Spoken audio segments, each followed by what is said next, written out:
Broadcasting live from Dar es Salaam, this is TBC News, our top stories.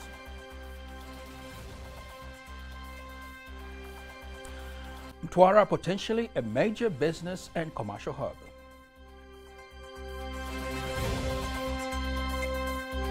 Tanzania and Cuba have been...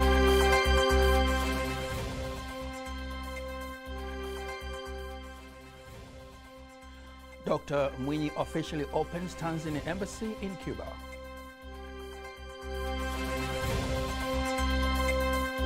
Tanzania and Cuba have been working closely in various sectors such as health, education, agriculture, tourism and trade.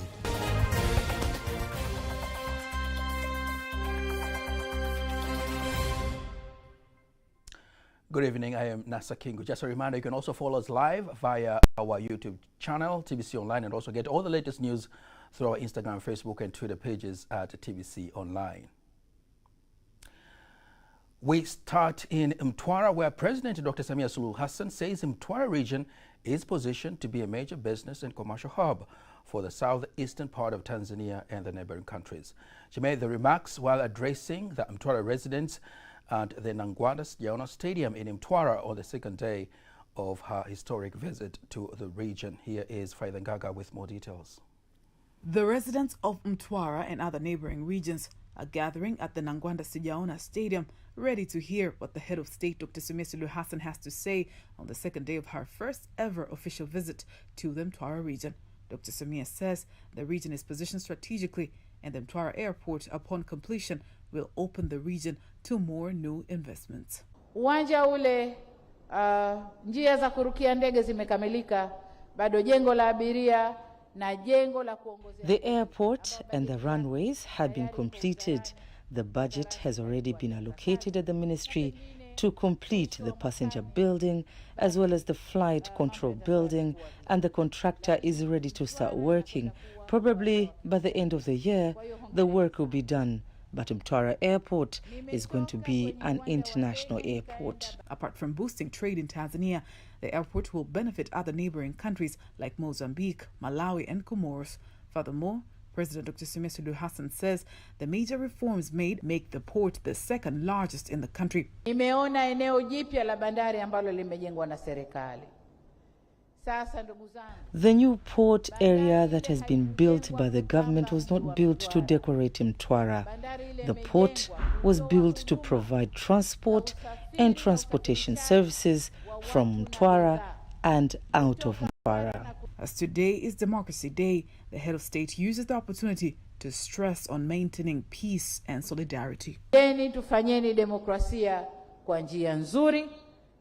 Democracy should be practiced on the right path, without breaking our cultural values, without violating our tradition and customs. Democracy encourages development. It does not suppress development. It is my well wish that all the allocated funding goes to serve the people who have the needs of what is planned to be done without leaving areas that are planned for development. Democracy is promoting development. Earlier, President Dr. Samia Suluhu Hassan inaugurated a state-of-the-art Southern Region Referral Hospital in Mtwara region. The hospital, which has cost 15 billion Tanzanian shillings, will not only serve the Mtwara residents, but also others coming from neighboring regions and countries like Mozambique, Zambia, Malawi, and Comoro. President of Zanzibar, Dr. Hussein Ali Mwinyi, praises the growing cooperation between Tanzania and Cuba, and states that the ties are founded by the first top leaders of both nations, that is Mwalimu Julius Kambarage Nyerere and Fidel Castro. Dr. Mwinyi has made the remarks in Havana while officially opening the Tanzanian embassy in Cuba. Here are more details with Kanki Mwaigomole. The embassy has been functional since 2019, but following the COVID-19 outbreak, the official inauguration has been delayed. Due to some reasons, one being the outbreak of COVID-19 pandemic, we were unable to have its official opening. This event marks a significant milestone in the history of diplomatic relations between our two nations. It is a step towards fostering mutual understanding and cooperation. Furthermore, Dr. Mwinyi elaborates how Tanzania benefits from the cooperation with Cuba, pointing out agriculture, medical and education to be key. Since establishment of our diplomatic relations in 1962, Tanzania and Cuba have been working closely in various sectors such as health, education, agriculture, tourism and trade. Our cooperation in these sectors have had a huge impact in the socio-economic development of our two countries. With the opening of this embassy, we aim to facilitate increased trade and investment opportunities between our nations.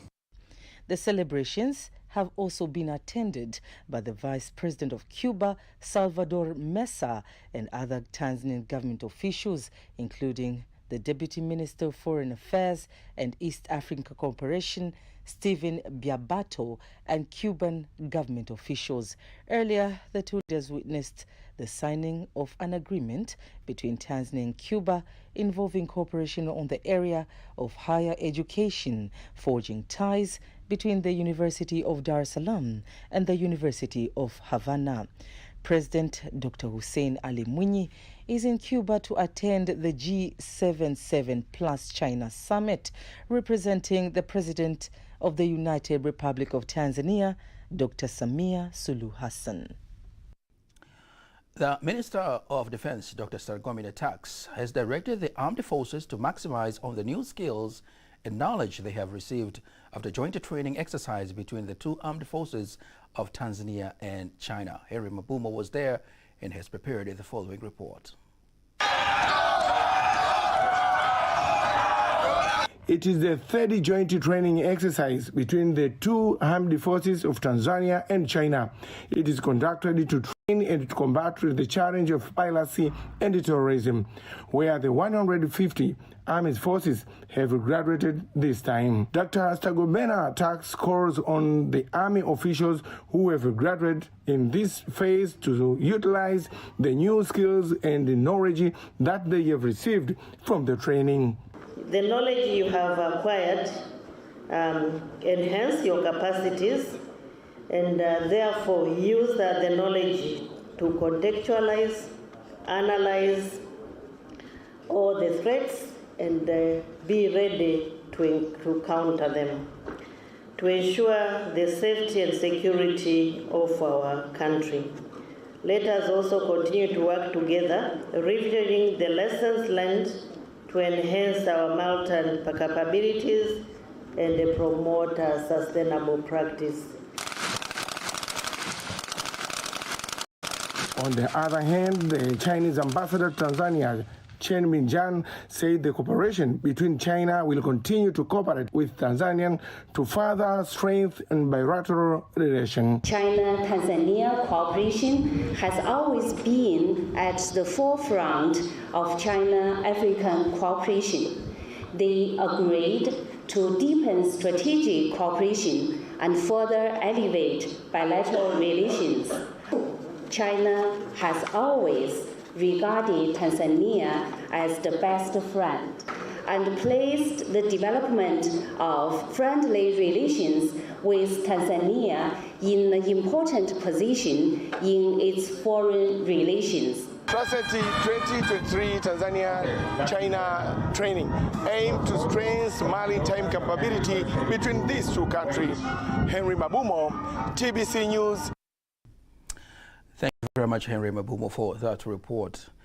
The Finance Minister, Dr. Mwigulu Nchemba, says the government will continue to create a more conducive environment for investors in the insurance industry and encourage local insurance companies to develop a variety of schemes to attract more Tanzanians.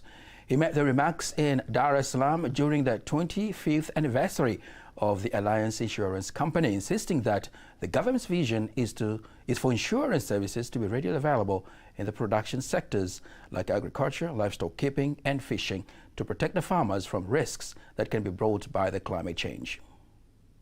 That the role of the government is to create an enabling environment for the insurance sector, among the initiatives in which aims to promote stable, sound, efficient, and inclusive financial sector. The order to ensure In order to ensure that the financial sector contributes positively to the growth of the economy and poverty reduction, the government will continue to make reforms in financial sector so as to address the challenges of the sector. On the other hand, the Alliance Insurance Chief Executive Officer Rajiv Kumar assures his company that will continue to be innovative and customize insurance schemes for every area of the economy. But our journey, we don't want to stop it here. We know kind of an economy which are coming, infrastructure projects are coming, so many initiatives which are being taken by the government, which is throwing the money into the market, okay, along with an economy, and we want to see that kind of a growth of an alliance along with the Tanzania economy to grow. So that's the way we feel the future of this particular insurance industry in Tanzania will take in a different shape as the country is growing. We want to grow along with that. Our market share in this year also has been growing more than the market. Ambassador of Tanzania to the Republic of South Korea, Tugolani Mavura, says Tanzania welcomes investors from South Korea to invest in the country in the various sectors, including energy and agriculture. He met the call during the 7th Conference on Korea Africa Economic Cooperation, COAFEC, in Busan, South Korea. Lula Mohammed has more details. Ambassador Mavura says Tanzania is stable economically with right policies and peace and stability, and is geographically strategic, so he would like to see more investors from South Korea investing in the country.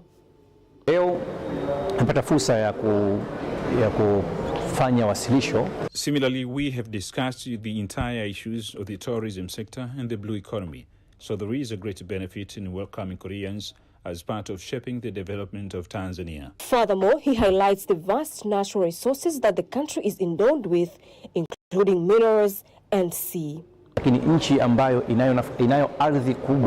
4 African countries that I had the opportunity to present were Tanzania, Rwanda, Congo, and Ivory Coast. In my presentation, I portrayed Tanzania as a stable, peaceful, and safe country with economic stability, a strategic geographical position, a country that has large land and can lead us to sustainable agriculture that is environmental friendly, a country with many sources of electricity capable of generating electricity with renewable energy and strategic electricity minerals that are other domain of electricity generation strategies.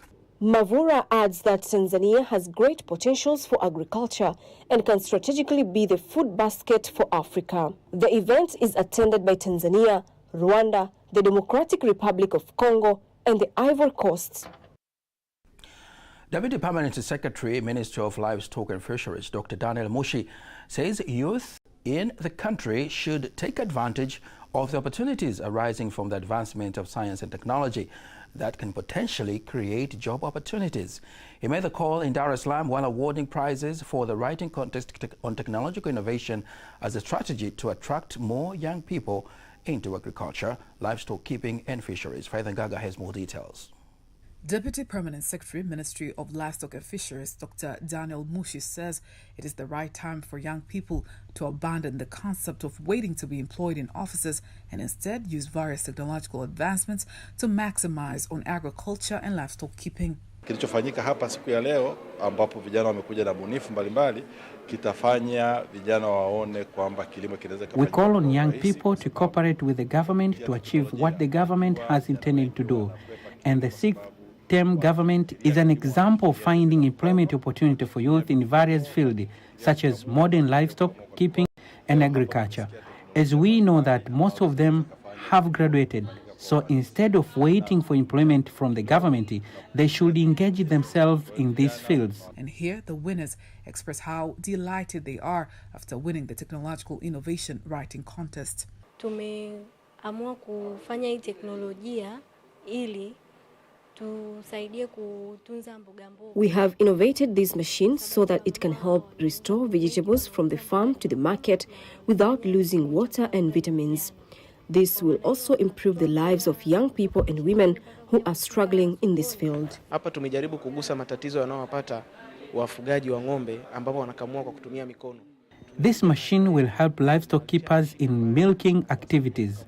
This has become the best idea because it touches the life of small-scale farmers, and that made us the second winners on this challenge. We are very grateful for winning this challenge, and we hope that it will help us in promoting developing technology and the production of crops. The event is organized by the Haifa International Agricultural Organization in collaboration with Sahara Ventures, known as the Ayuze Africa Challenge. Director of Services and Technology from Tanzania Commission for Science and Technology, COSTECH, Dr. Amos Nungu, says Tanzania and India have agreed to increase investments in the electronics and information technology sectors to stimulate business volume between the two nations. He made the remarks in Dar es Salaam during a business meeting aiming to increase business relations between Tanzania and India, insisting the improved trade relations will boost employment opportunities and the economy of both sides. There are many areas where opportunities that we can look into and see how to collaborate. I've seen many startups here who are very hungry to contribute, to make a mark in this country. So seeing the Indian partners coming up, I think collaboration, partnership is welcome. And I'm here today to just mention that, from the government side, we welcome you, Tanzania. As I said, we have been working together, but coming from India specifically, it means, you mean business. And from the government side, we extend that support. Digital talents, digital capabilities, the technology, the prowess to bring relevant solutions to this market. We are there. Tanzania and India have traditionally enjoyed close, friendly, and cooperative relations for many years. Grasa Marcel Trust representative Emma Kawawa says African financial institutions must set financial schemes to support women entrepreneurs to boost their businesses. She made the call during a financial stakeholders workshop, insisting the schemes to have low or no interest so as to alleviate the burden in loan payments. It depends on getting grants and funds, it will not work. So what they do, we got a fund from the Bill and Melinda Gates Foundation for the startup. You see, this is why we're having this project today, that we do this to give awareness to the community that we need to start somewhere. And starting is by having partnership and collaboration with the financial institutions in making that to have more senior decision making in the financial sector, and also to have more awareness on the financial inclusion. On studies that have been conducted, women, they need credit, they need money to drive for their business. So I think the banks, financial service providers need to develop products that will really support women access to loans at a lower rate, less stringent requirements, and ensuring that they can use that for productive investments, and then they'll be able to repay. Some of the participants of the workshop say women in Tanzania do have the urge to do business, but they lack capital, and that is where the African financial institutions can play a role to support them. We will help the insurance company to develop nice product specifically for women, because we can see even the banks in the industry and the bank industry, they have developed various ministries, departments, and agencies, mobile network companies, fintechs, to ensure a conducive regulatory environment for the development of products and solutions that fit the needs of women and youth. The trust established New Faces, New Voices as part of its Multiplying Faces, Applying Voices initiative, targeting to expand the role and participation of women in the financial sector. Now, before we wind up our local news tonight, let us now have a look at today's exchange rates according to the Bank of Tanzania, BOT.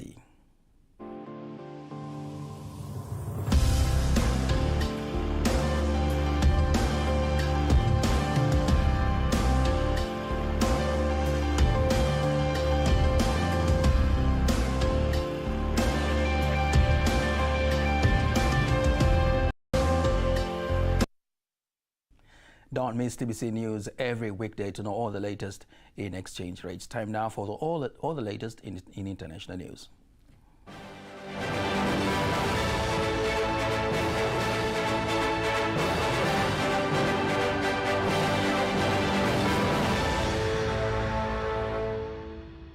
And here is international news as compiled by Dorothy Murray and read by Faith Gaga. The United Nations top aid official says the floods in Libya are a catastrophe in which climate change and the capacity of a country to cope have collided. The UN Under-Secretary General for Humanitarian Affairs, Martin Griffiths, says the most pressing needs were shelter, food and healthcare. Speaking at a news conference in Geneva, Switzerland, Griffiths says another challenge was coordination with authorities engaging the extent of the disaster. The UN has now launched an urgent appeal for just over $71 million to respond to the needs of those impacted by the flooding. The Moroccan authorities have announced plans to fund the rebuilding of about 50,000 homes damaged by last week's earthquake. They will provide more than $13,000 for the reconstruction of homes which have been completely destroyed and $8,000 for those with partial damage.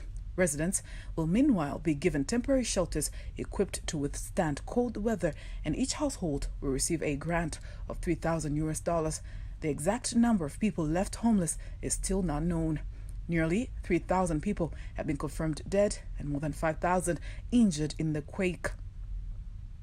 Mali's ruling junta has cancelled Independence Day celebrations planned for next week following a resumption of hostilities in the north. Junta leader Assimi Goïta ordered the government to allocate the funds planned for this year's festivities to help victims of recent deadly attacks. A statement issued by the Council of Ministers says the anniversary will be celebrated in sobriety and in the spirit of national revival. The Council of Ministers also discussed the possible mobilization of reservists to counter the militant attacks. That was international news. Sports news is up next.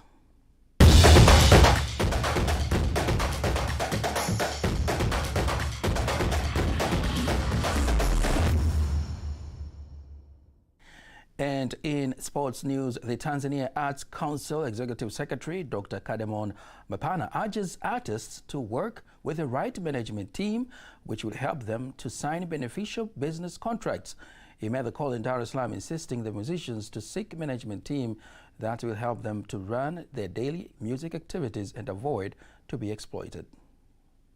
This management is going to guide these youngsters, these growing youngsters who are coming with their talent. So talent in adding with education, we are going to have amazing artists. And this will really help to reduce, there's a lot of conflict, contract conflicts, between the artists, and business people who are doing business in music. These artists that are going through the BSS process, once they conclude the program with BSS and embark their journeys as singers, songwriters, performers in the music industry in Tanzania, they actually know what is required of them, why is it required of them, what does the business say, current business trends say about music business, and how to carry yourself as an artist. In recent years, Tanzania has witnessed contract conflicts between musicians and producers or against businessmen in the music industry.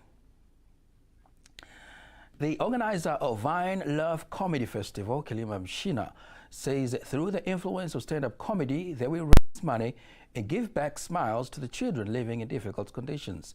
Mshina adds that the festival will include the famous stand-up comedians and will help to raise money to buy food for children living in difficult conditions. Main aim as to why we did the comedy gospel show, we find this is an opportunity where many people want to enjoy this comedy, whereby we have a number of shows, but we looked at whereby every person can come in and have fun. So we looked at a place whereby you come, enjoy, laugh with us, but also through buying that ticket, you're going to be helping this child who is outside there and is going through hardships. The aim is to touch the lives of children who are living in difficult lives. The Vine Love Festival will be held for the 4th season this Sunday at Millennium Towers. And that's the sports news. Now, before we conclude the news bulletin for tonight, let's take a look at the weather forecast for the next 24 hours. Hello, my name is Amina Saleh from Tanzania Meteorological Authority. Welcome to 24 hours weather forecasting starting from tonight. The wind is expected to flow at the speed of 30 km per hour for the northern coast. It is expected to flow at the speed of 20 km per hour for the southern coast. And the state of the sea is expected to be slight to moderate. Over the Lake Victoria, the wind is expected to flow at the speed of 30 km per hour. And the state of the lake is expected to be moderate. While over the Lake Tanganyika and Lake Nyasa, the wind is expected to flow at the speed of 20 km per hour, and the state of the lakes are expected to be slight. And the cooler condition is expected to continue in most parts of the country, and the minimum temperature is expected to be 10 over Mbeya and the Njombe region. For tonight, part of Lake Victoria Basin, which include Kagera and Mara, are expected to feature partly cloudy condition, thunder showers over a few areas. And the rest part of the country are expected to feature partly cloudy conditions. And for tomorrow, over Kagera and Mara are expected to feature partly cloudy condition, thunder showers over a few areas and sun periods. And the rest part of the country are expected to feature partly cloudy conditions. Now let's have a look on 4 days weather forecasting.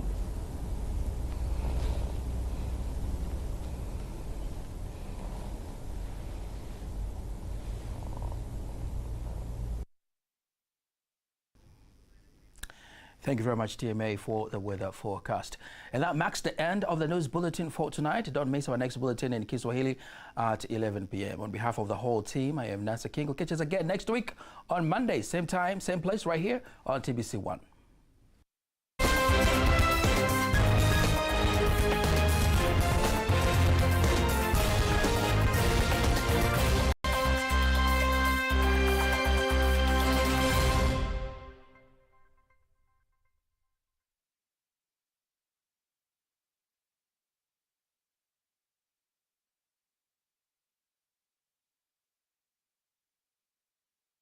Unaangalia